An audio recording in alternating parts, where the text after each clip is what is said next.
말씀드리겠습니다. At 8 a.m. on October 27th, 5 investigators from the Special Counsel's Office for the Insurrection case, led by Jo Eun-seok, arrived at the private residence of Hwang Kyo-an, leader of Freedom and Innovation, in an attempt to conduct a raid and search.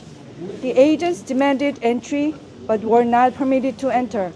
Since that morning, the site has remained in a tense standoff between law enforcement officers and patriotic citizens who have gathered peacefully in protest. The raid, initiated under the pretext of incitement and propaganda of insurrection, represents a grave distortion of the rule of law and a clear abuse of power for political purposes. It is an alarming reminder of how legal institutions can be weaponized against political opposition. On the first day, fire trucks and ladder vehicles were brought in, seemingly to force entry, creating an atmosphere of intimidation. On the second day, mobile police units and surveillance vehicles surrounded the area, escalating tensions and infringing upon both personal privacy and civil liberties.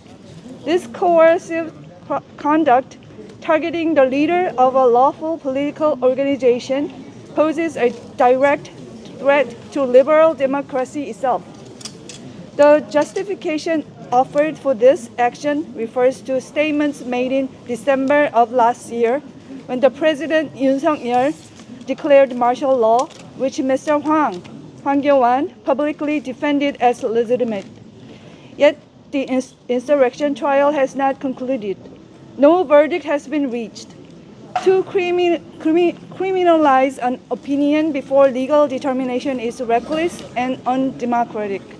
When freedom of expression is restricted simply because it challenges those in power, democracy ceases to exist. Today's situation in Korea recalls disturbing precedents abroad.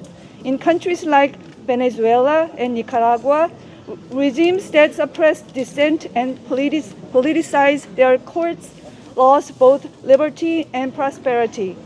We fear Korea is showing signs of following that tragic path. A government that criminalizes speech cannot call itself democratic. This coercive investigation and attempt raid are not acts of justice, but acts of oppression, intended to paralyze legitimate political activity and silence the voice of free citizens. The people of Korea and the international community are witnessing this with clear eyes. The International Committee of Freedom and Innovation strongly condemns the unlawful and politically motivated actions carried out by the Lee Jae-myung administration and Special Counsel Jo Eun-seok. We will immediately bring this matter to the attention of international human rights organizations, foreign missions, and democratic partners around the world. Korea must never choose the path of totalitarianism. We will defend liberal, free democracy, stand against political persecution, and strengthen global solidarity in the name of freedom and truth. Freedom and Innovation International Committee. Thank you.